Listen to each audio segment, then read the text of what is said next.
I'm sorry, sir. I suffer from involuntary muscle spasms. As long as you're down there, would you mind picking up that trash you dropped?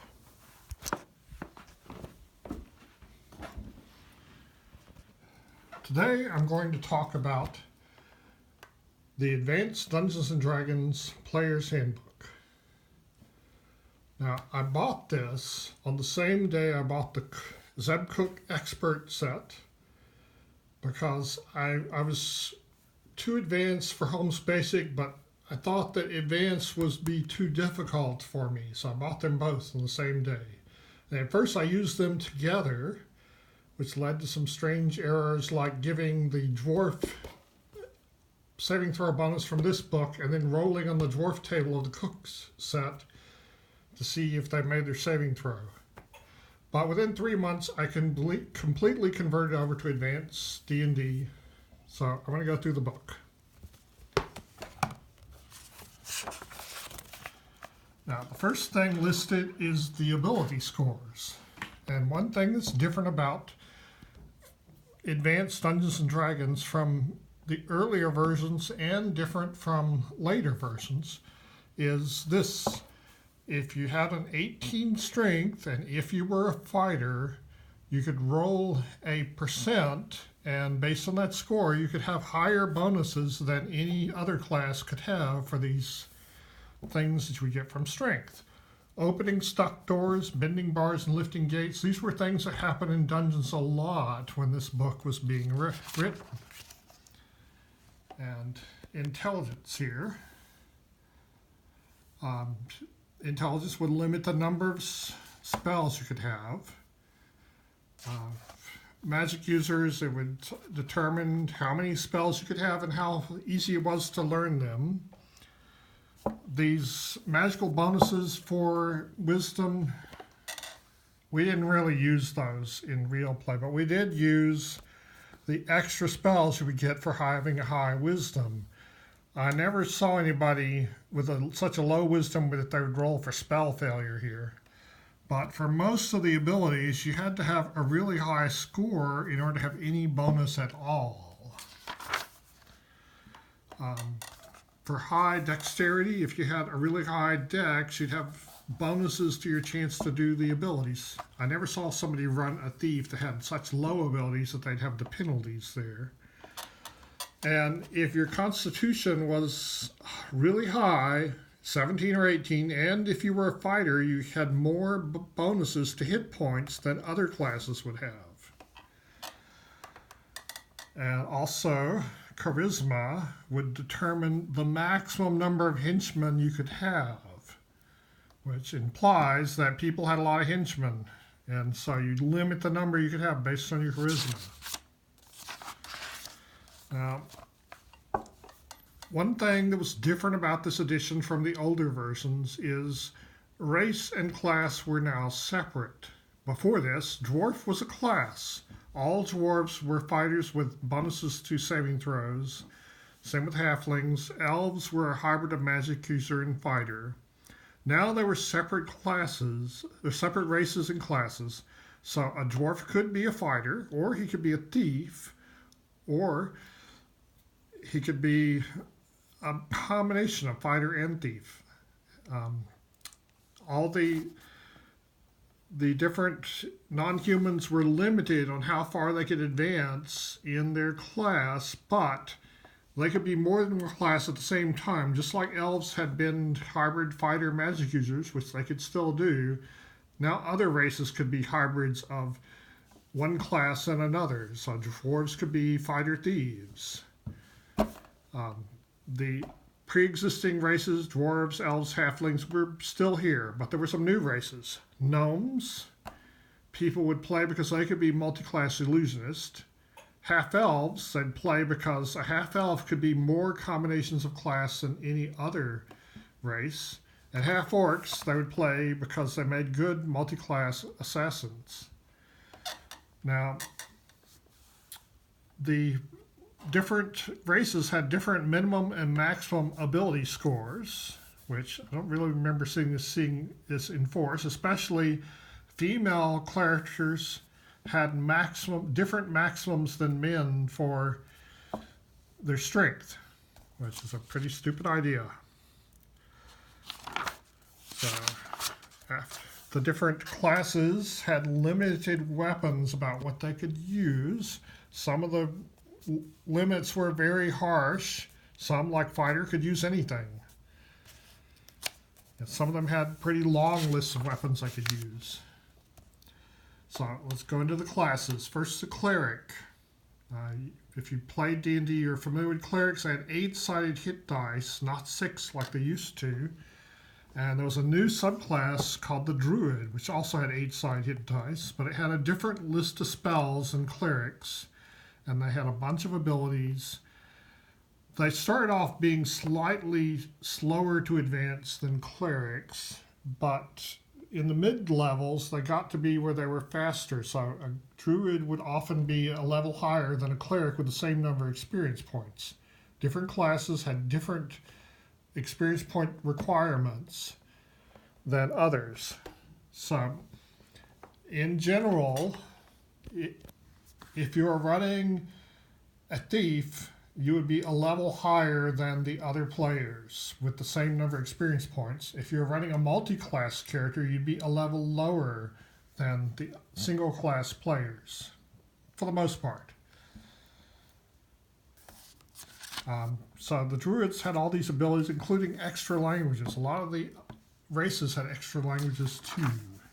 And most of the races had infravision, which is the ability to see in the dark.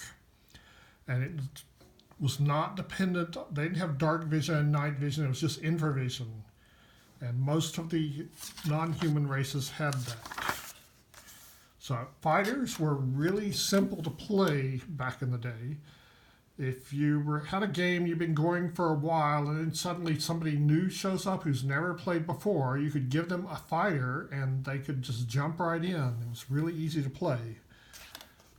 There were also paladins, which had a whole bunch of abilities, including, it lists the Holy Sword, which this should have been in the DM's guide, not in the player's handbook. Putting it here in the character description makes every player think they're entitled to a Holy Sword. This error was repeated in 2nd edition, 3rd edition. I think they're still repeating this. Now, there was limits for paladins, including how many magic items they could have. They could have 1 suit of armor, 1 shield, 4 weapons, and 4 other magic items. Now, this is not a hardship unless fighters usually get a lot more than that.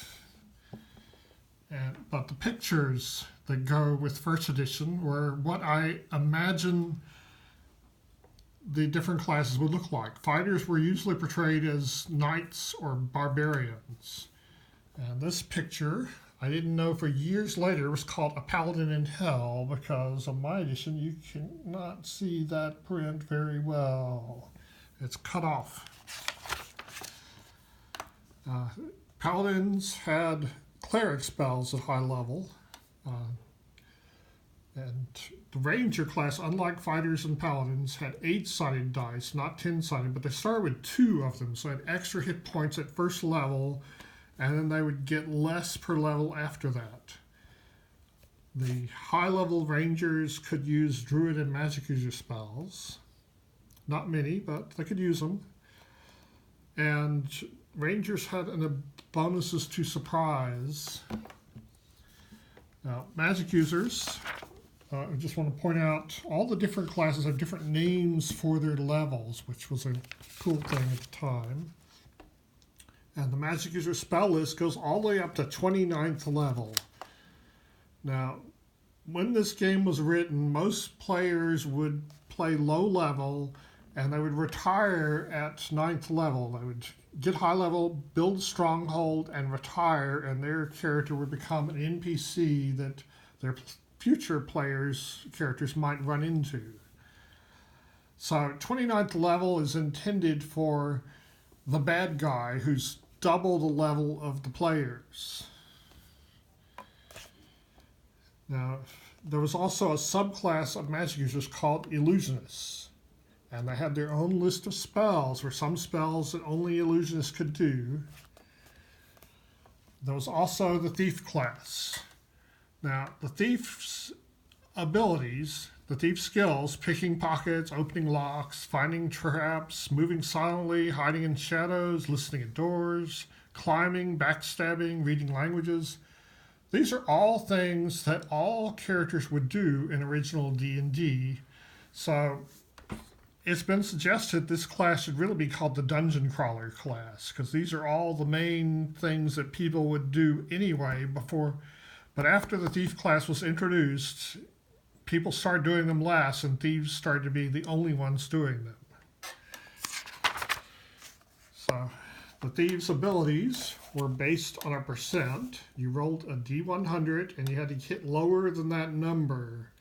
And the starting ones for first level were really low, 15% to move silently. I thought they were too low, even back in those days. I thought they were too low. But if you had a high dex, you could improve them. And if you were a non-human, you had bonuses and minuses on the thief skills. And halflings had really good bonuses, so most single-class thieves were halflings. People didn't run single-class human thieves that much. And the thieves' abilities were the same for every thief of a particular level, which made it a lot easier for the dungeon master. There was a subclass of thieves called assassins. And they gained the abilities of thieves at 3rd level, but in the low levels, all they did was assassinate, which is they had to achieve surprise, and they had a chance of quickly killing somebody.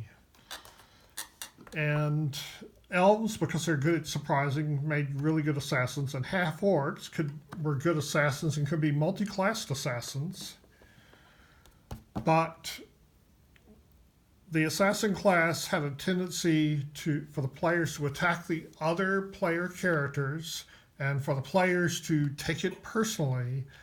And so it did cause problems.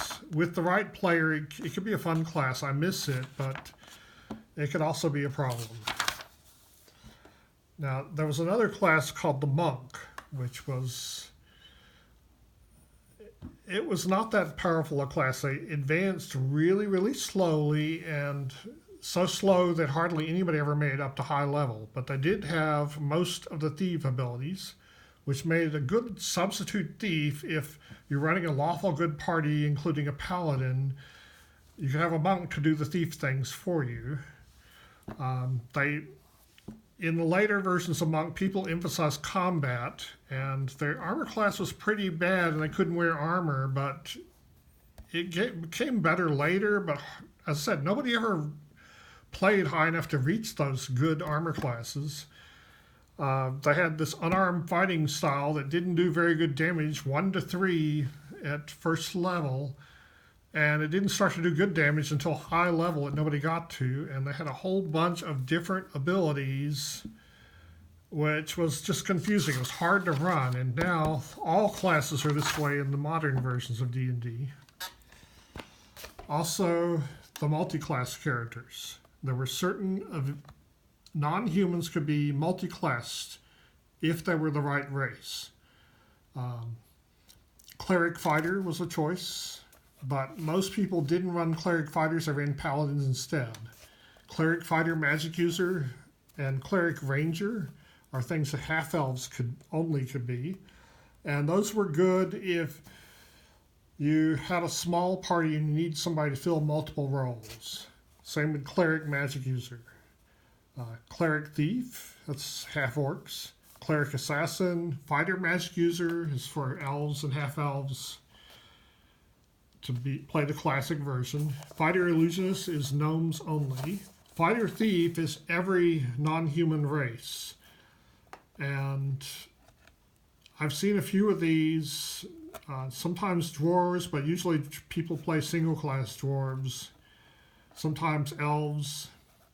But people don't run them for halflings because the level limits for fighter for halflings is so low that they're better off just being a regular thief. Fighter assassin is a good half-orc class, and fighter magic user thief is a good thing for elves and half-elves. Same with magic user thief. And Illusionist Thief is a really good combination for gnomes. Now, the equipment list is long. It's 2 pages long, which meant it took some time for players, especially